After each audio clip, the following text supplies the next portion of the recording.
8 पे कमीशन, देश भर के कर्मचारी को बढ़ी हुई सैलरी का इंतजार है कि आखिरकार कब होगा। नमस्कार, आप देख रहे हैं न्यूज़ 8 का डिजिटल प्लेटफॉर्म। मैं हूं आपके साथ श्रुति Srivastava.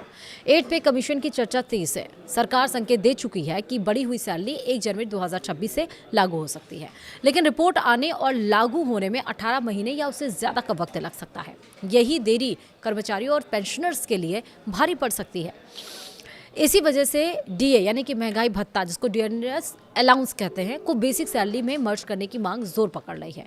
All India NPS employees federation के राष्ट्रीय अध्यक्ष डॉक्टर मनजीत सिंह पटेल के मुताबिक अगर रिपोर्ट 18 महीने बाद लागू होती है तो एरियर केवल बेसिक और डीए के फर्क का मिलेगा, लेकिन हाउस रेंट अलाउंस और ट्रांसपोर्ट अलाउंस का एरियर नहीं दिया जाएगा। असली नुकसान यहीं से शुरू होता है। जी हाँ, मान लीजिए कि किसी कर्मचारी की 1 जनवरी 2026 को बेसिक सैलरी 80,800 है और डीए 60% है, तो 60% डीए का मतलब हुआ 48,480, यानी कि कुल सैलरी बेसिक प्लस डीए 1,29,280 हुई।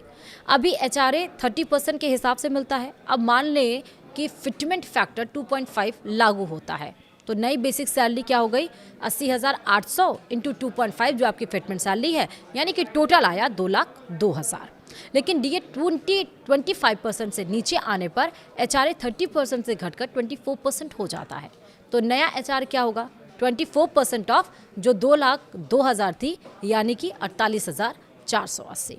अब फर्क देखिए, पुराना एचआरए 24,240 था और नया होना चाहिए 48,480, यानी प्रति माह लगभग 24,230 का अंतर हुआ। अगर 18 महीने तक एचआरए का एरियर नहीं मिला तो 4,36,140 का नुकसान सिर्फ एचआरए में है।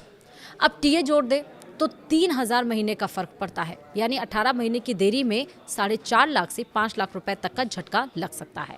अगर 60% डीए को 1 जनवरी 2026 से बेसिक में जोड़ दिया जाए तो नई बेसिक 80,800 में 60% जोड़ेंगे तो 1,29,280 पहुंच जाएगी।